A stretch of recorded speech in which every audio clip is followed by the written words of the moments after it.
This episode is proudly sponsored by Amber L. Contact us today to learn how you can be a part of the vibration experience. Hey everyone, and welcome to Vibration, where we empower individuals to speak their distinct truth, passions, and personal message on a global online stage. I'm your host, Michelle McDonald, passionate foodie, author, and entrepreneur. And tonight I give a special thank you to our show sponsor, Amber L.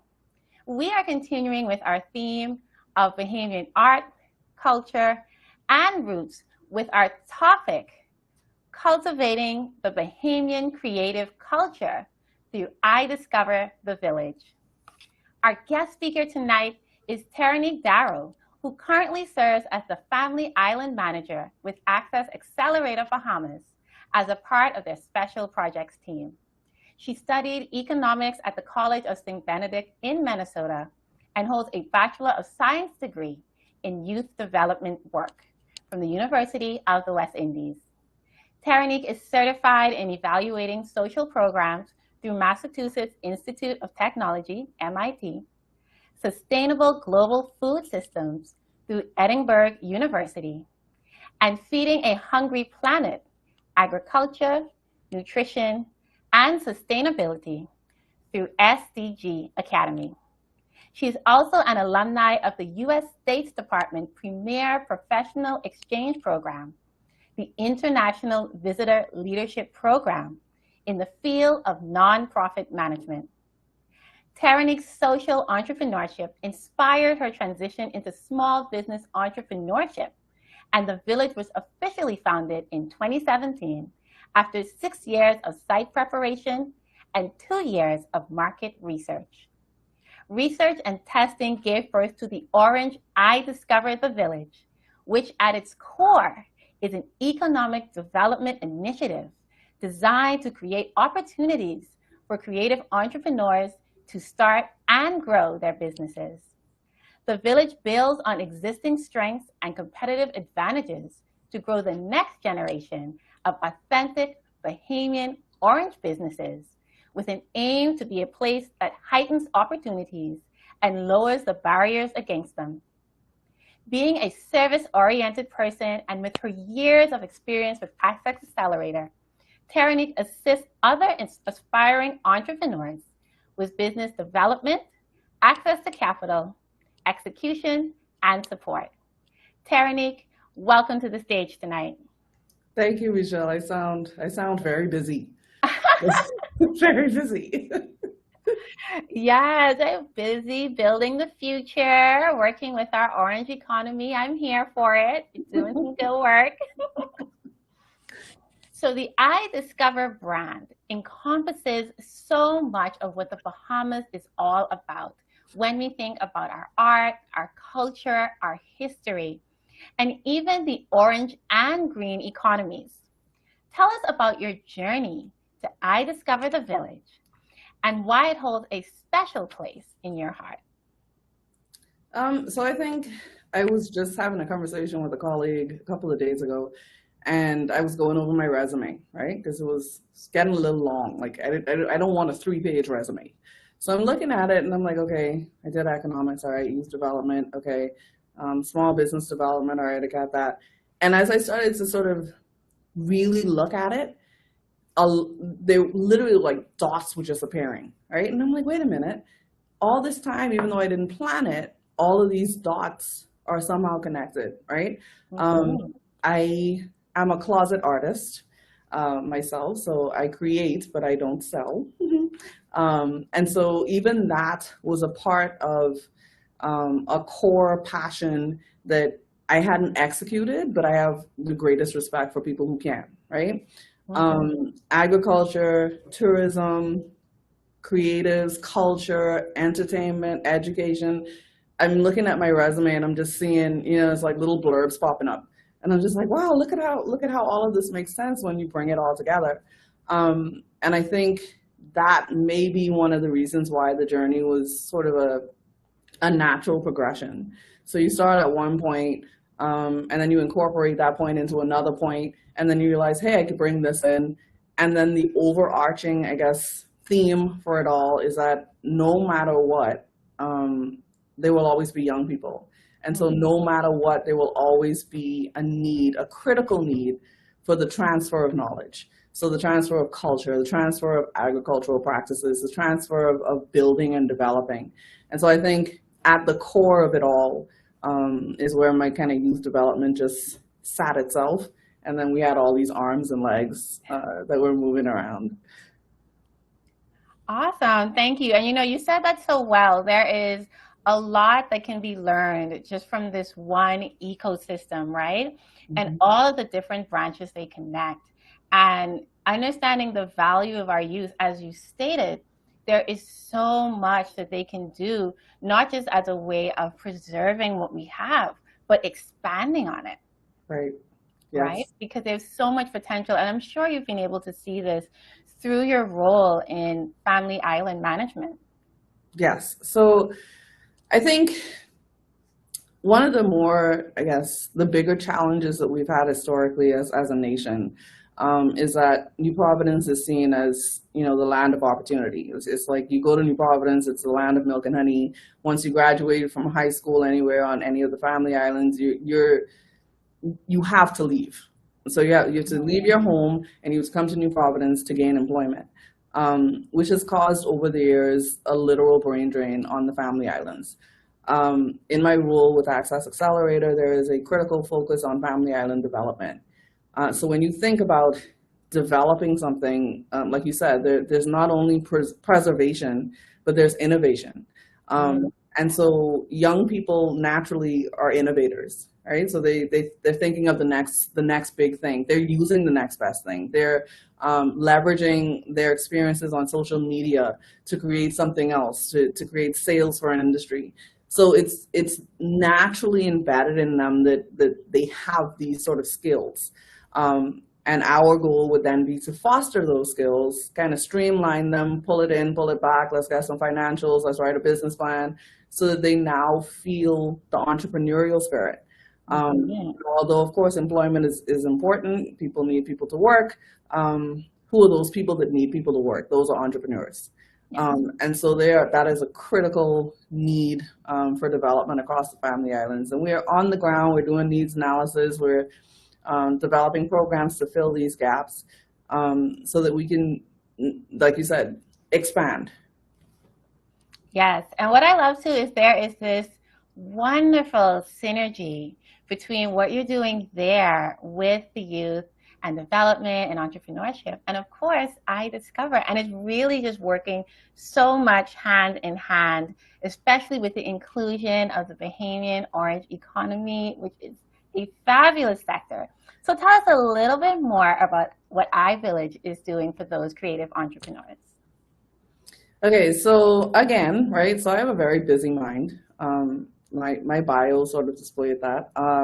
But what ends up happening is I start with this tiny idea, maybe even just a thought, right? Moving that thought into an ideation process, it almost starts to build itself, right? We have, a mass amount of very talented Bahamians that are in essence homeless, right? So they don't have a place that they can call their business or their location, or this is my storefront.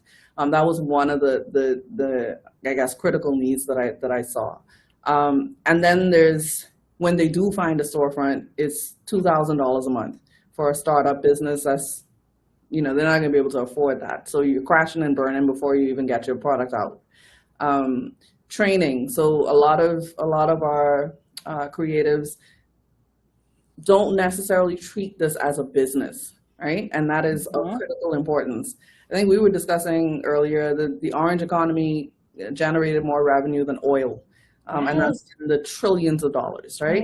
And so we have to not think of this as this is a hobby or a pet project, or this is just something I do because I can. Creatives, farmers, these are important people. They're like at the top of the food chain, and no pun intended on farmers, but they're like at the top of the food chain, and there needs to be a great deal of respect wrapped around that. So when I started developing the village, I wanted to, one, give these creatives and these farmers a home. Two, give them a safe space to incubate their business. So I'm not a, what do you call it? I'm not a land shark. So I'm not, okay, well, you didn't make any money this week, get off my property. No, you didn't make money this week. Let's see what we can do with marketing. Let's see if we can give you a focus on the website. Let's see how we can push so that you generate revenue. My core values and principles in business are a little different, because I'm a people person. So in developing business, you have to develop people. And so I wanted to create that safe space. I also always wanted to go to one place where I could do all the fun things I wanted to do, right? Why not? I know. So it's like my wonderland, right? And I thought, you know what? I wonder how many other people are out there feeling the same way. Mm-hmm. We did a lot of market research. We did surveying, and we asked visitors or potential visitors, what are the top sort of art, craft type experiences you would like to have? Out of that, we picked the top 16, and then we started sourcing vendors. And I've had some vendors that have been with me from the very beginning, and, wow. and they are just, and they are part of the development. So you make this is a project where everybody is bought in. So this is Rochelle's company, this is Monique's company, this is Agatha's company, this is Pippa's company. Everybody has a part in the continued development of the project. So the journey continues. Yeah, and I love that. A huge part of what you stated is support. Mm-hmm. And that is not something that is often given when it comes to certain sectors, especially with the creative economy here. You find your little pockets here and there. Mm-hmm. But as you stated, one space where we can all kind of come together, collaboration over competition. Yes. And then knowing that there's not this added pressure that I didn't make the mark this week, because the person who is leading the project is willing to not only work with me, but help me to understand how to be better, how to do better, how to grow my business, because you truly care about me and how I can further my own company. Mm-hmm. Yes. I think that is a challenge that we have with even sort of creating an impetus for people to enter into small business, right? We know that there's a risk, right? And there are certain things that you can do to mitigate the risk, but you can't erase it, right? So if you're leaving a job to start your small business, you know that months 0 through 3, 0 through 6, it's gonna be a little tricky. You don't have a marketing budget, you have a plan, but the plan has to remain fluid. It's not, business plans are not etched in stone. You have to know how to pivot. Okay, you thought that it was a good idea to sell a slice of bread, but you didn't think that maybe you should add some cheese because people don't want just dry bread. So it's not a stagnant process, and it's difficult when you're doing it on your own. It makes it all that more rewarding when there's a team, there's a support mechanism. The village is a village. Mm-hmm. My vendors are not vendors. They are creatives. They are artists. They are family. We know each other's children. So we create an environment where everybody wants to be better, right? So if you came to us 2 years ago and you didn't have a website, let's get you a website so that on Idiscover's website, I could put your link to your website so that now you have an e-commerce business. What else are you struggling at? Oh, marketing? All right, well, let's market you on our site, put a link to your site. So there's just constant development, constant trying to figure out, meeting people where they're at and leveling up in incremental stages. Wow, and that is so different. That is actually phenomenal to know that they have that access and they can continue to grow, but still feel safe in that space. We are all working together, and the concept of the village, as you stated, is almost perfect, right? Because you build and grow better together as a unit, as a village, as a community. Yep. So I wanted us to get into the Bahamian Orange Economy. Some persons may not be as familiar with this. The fact that the village is cultivating this particular aspect of who we are as a nation and how valuable that is. You've mentioned that you are a creative, a little closet creative, but that's okay. You're still connecting with your skills and your talents. In your opinion, how important is our culture when it comes to the creative aspect of what we do as Bahamians? Very. That's the short answer, right? What we need to understand what we're risking here, right? I think a few years ago, me and my kids were walking downtown and we were passing all these t-shirt shops and liquor stores and everything else. And we kept hearing American or foreign music, right? And I was like, wait a minute. And no disrespect to Bob Marley, love me some Bob Marley. But when I was in Jamaica, that's all they played, right? So when I'm in the Bahamas, all I want to hear is Bahamian music. As a visitor, as a guest, I need to know what your culture is. We can't afford to get lost. We can't afford to sort of buy into someone else's culture to the point where we don't respect and transfer our culture. I'm sitting now with artists all the time. I'm watching them and watching the passion pour into their projects. And I'm saying, okay, 10 years, life is short. 10 years from now, you're at retirement age. You haven't transferred this knowledge. You haven't transferred this culture. Who's going to plait the straw? Yes.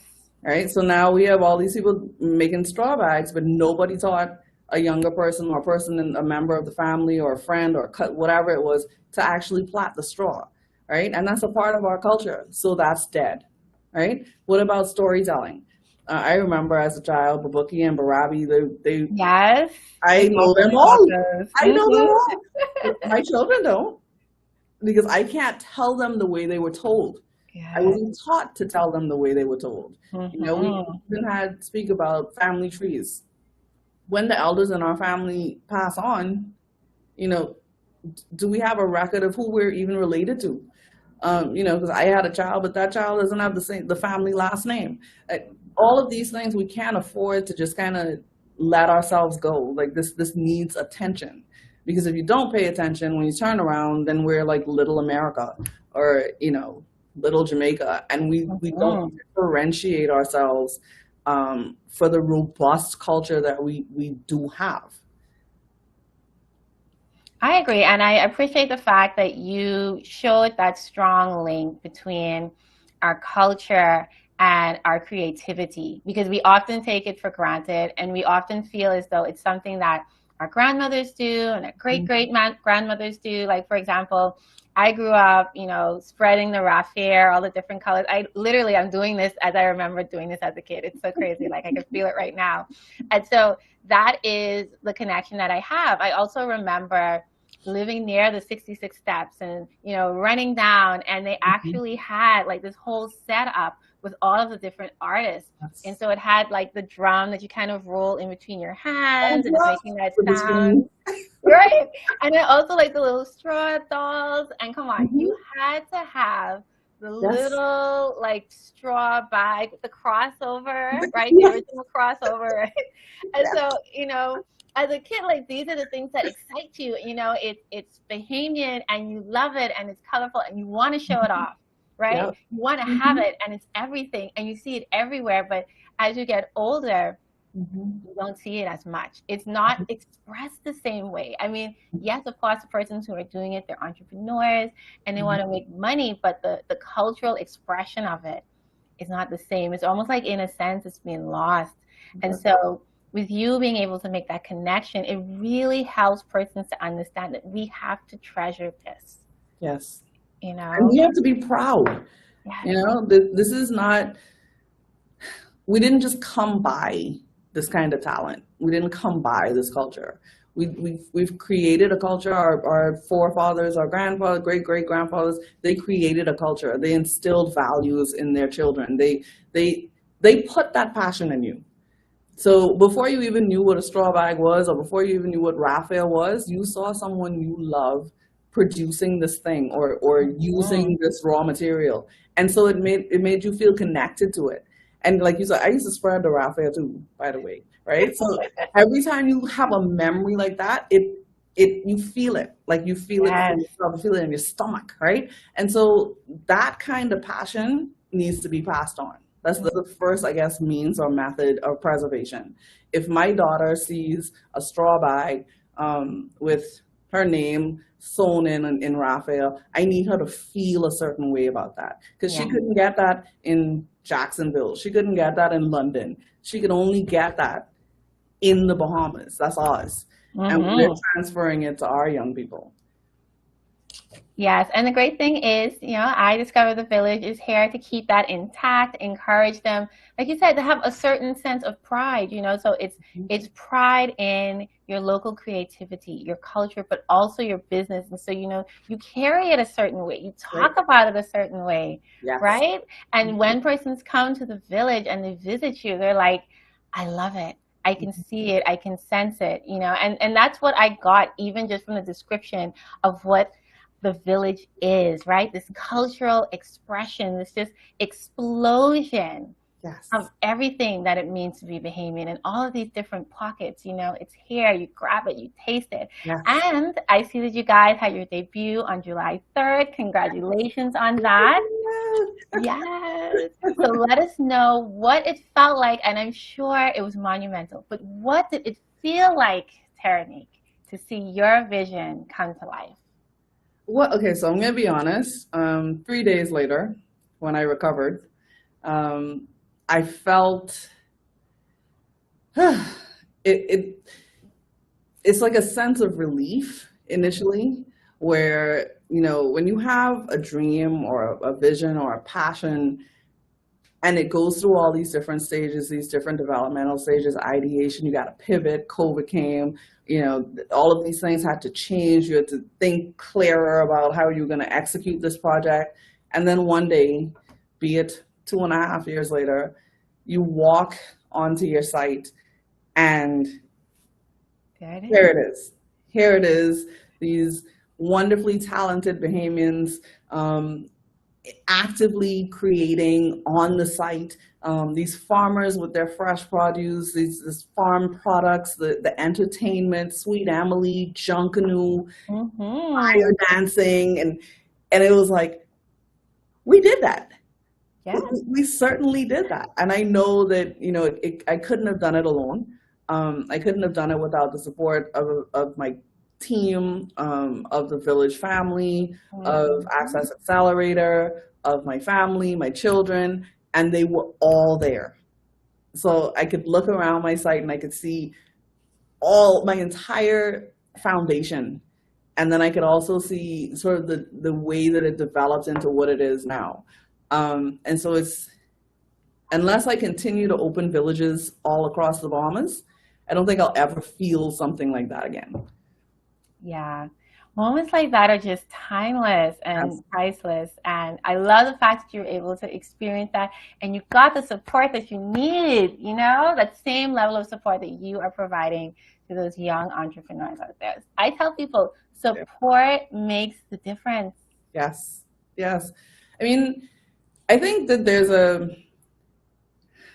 people have a sort of mindset that needing help is a display of weakness, right? And I think I may have been there. I may have been there at different points in the journey, in my career, even in my motherhood. It's like, I don't need any help. I'm a superhero. I got it. You can't tell me what to do. And then I was like, wait a minute. You know what? To avoid the mistakes that you made, maybe you could tell me if this is the right path.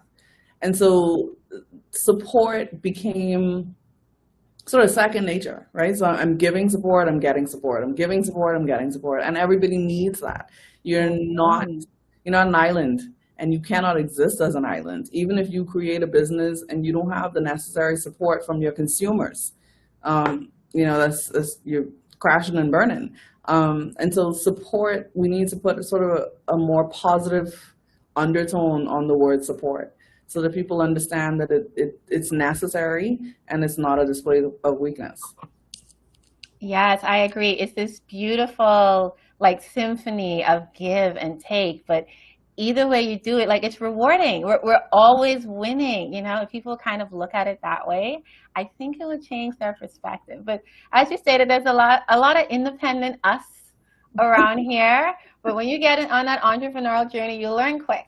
Yes. You got to connect with someone. You need help. You need a team. Even if it's just one person to start, you need that. Even if just to avoid burnout.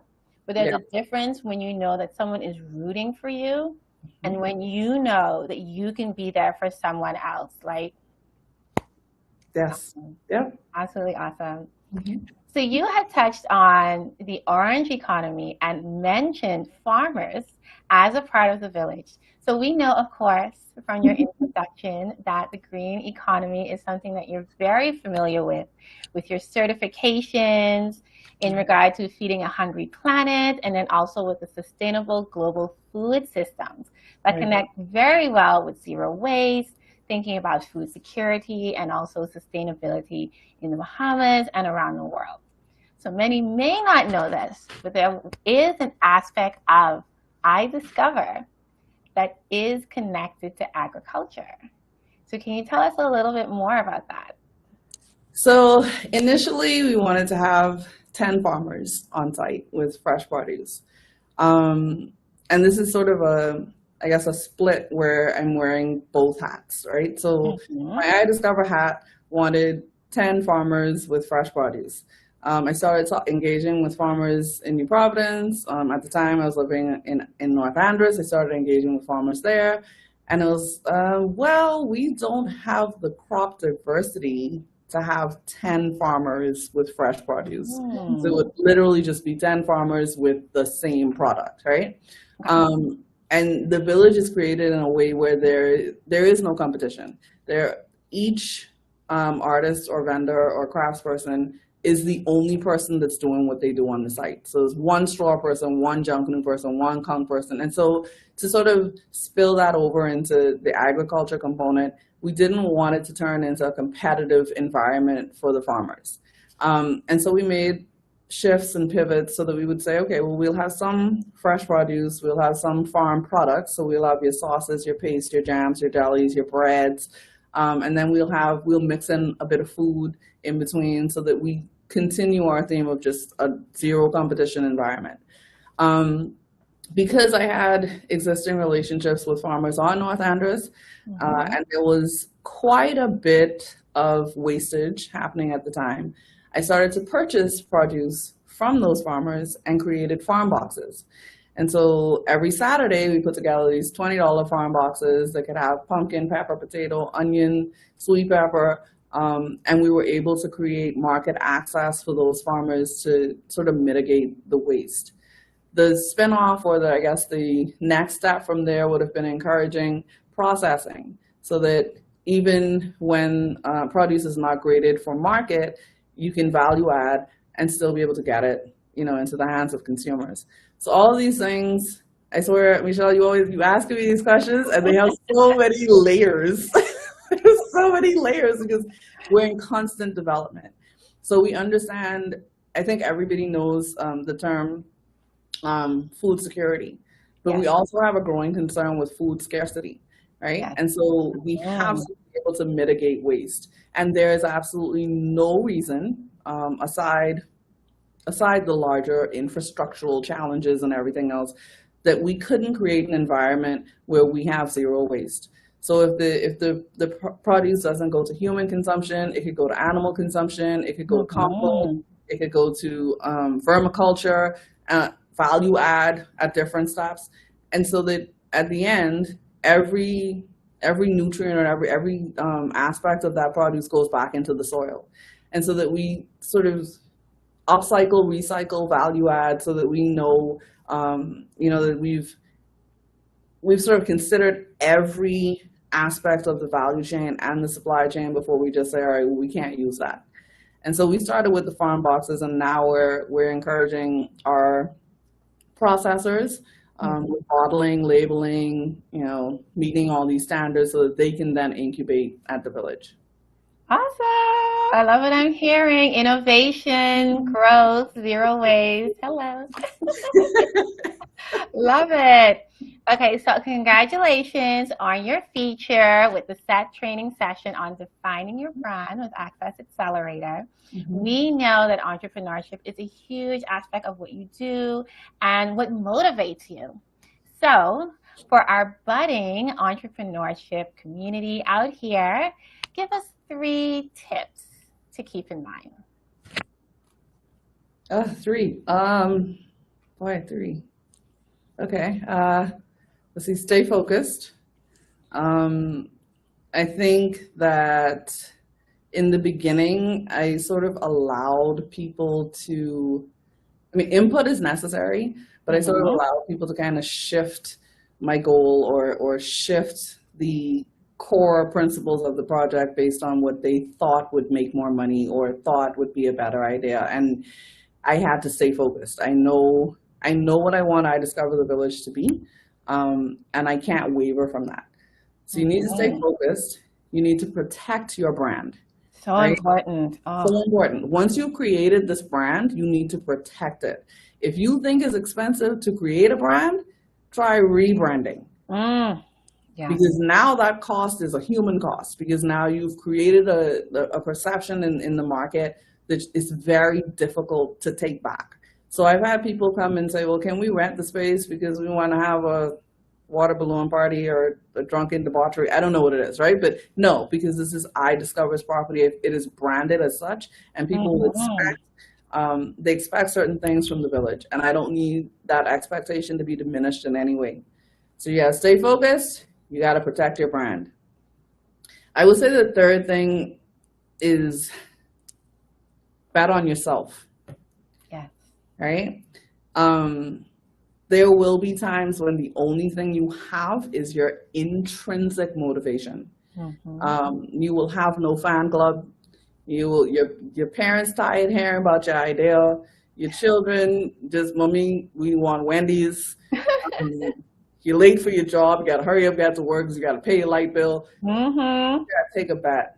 Take a chance on yourself. The same way that you take care of other people, you need to take care of yourself, your passion, your dreams, your hopes, your ideations, all of these things.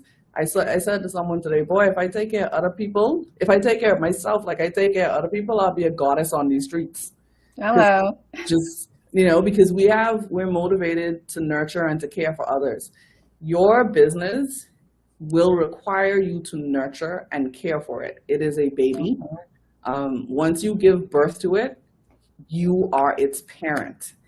You could lend that to someone, you could set that down, let somebody babysit that, but in the end, you are its parent. And an infant needs its parent. And that infant will become a toddler, and that toddler will become, a preteen, and that preteen will become a teenager, and you get to sit and watch your dreams become reality, as cliche as it may sound. So stay focused. What was the second one? Protect your brand. Stay focused, protect your brand, and take a bet on yourself. It is worth it. I've struggled. For many years, I kind of kept feeling like it just wasn't gonna make it to the finish.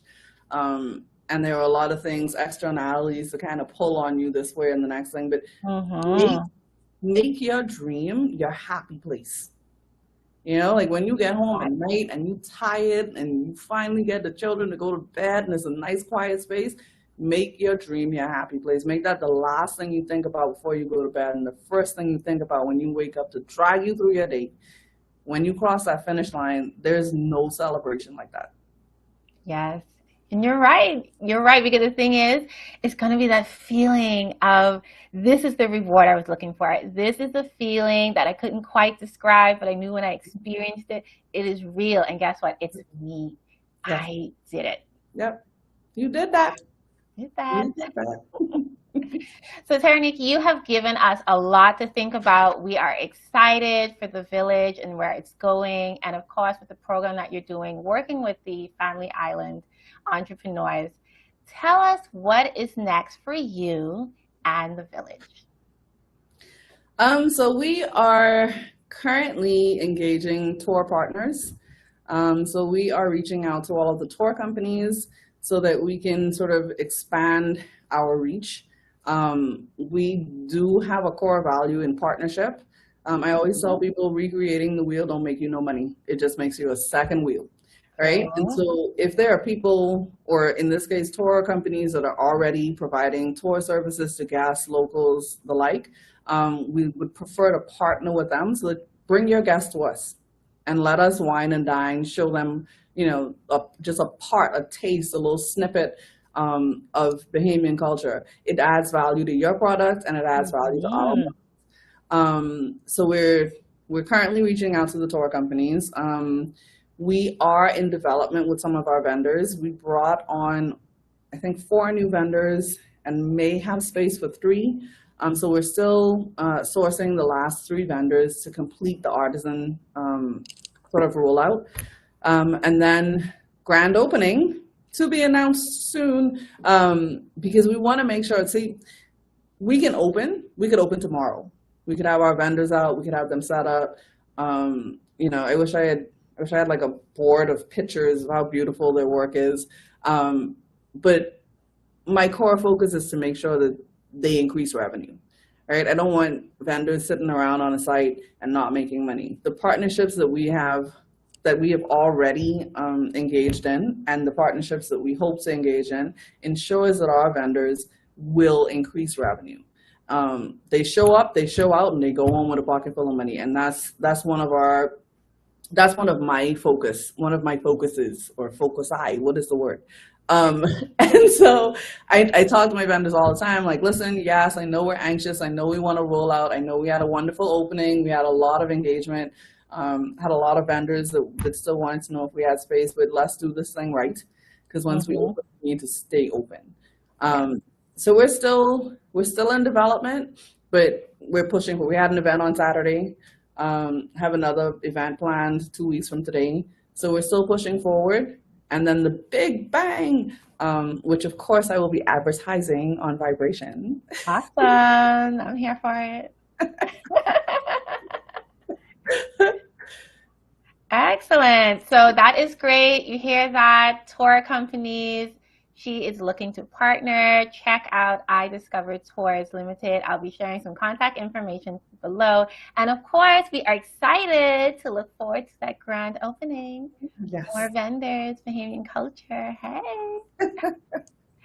So Tehranique, we appreciate the transparency that you have had in sharing a part of your entrepreneurial journey, helping us to understand what it feels like to be a creative entrepreneur, the value of support, the value of carrying on the Bahamian culture through the talents that we have, and understanding that it may not be an easy road. It may take longer than we want, but if we bet on ourselves, we will get there, and our pride will shine through. Yes. Absolutely. Yes. And on another note, we can already see, touch, smell, at least I can, the village. Everything that it is all about, the explosion of it, the art, the history, the culture, and of course the celebration of the creative orange economy here in the Bahamas. We applaud you for that, and we thank you for those gems that you dropped in regard to what our budding entrepreneurs here in the Bahamas should be doing to stay on par with their businesses and shine. Thank you so much for all that you are doing to encourage our younger generation, because you see a vision of the future that is continuously bright. To connect with Tehranique and learn more about iDiscover from a tour perspective or a vendor, you can contact her at 242-817-8687 or via email at gm@idiscovertours.com. We also encourage you to check out their Facebook and Instagram pages. So that's iDiscover the Village on Instagram and also iDiscover Tours on Facebook. As a reminder, this episode is proudly sponsored by Amber L. A special thank you to our audience for watching, and of course, our guest speaker, Tehranique Darrell, who continues to be an active part of the promotion and building of our younger generation towards entrepreneurship and emerging creatives. We wish you continued success and, of course, we will be keeping in touch. For anyone who may have missed the first half of this episode, you can watch the full replay on this Facebook page. And I ask that anyone who is watching the replay to leave a heart in the comments. We thank you all so much for watching and invite you to join us next week for another episode of Vibration, where we raise your frequency and amplify your truth. See you next week. Bye. Bye.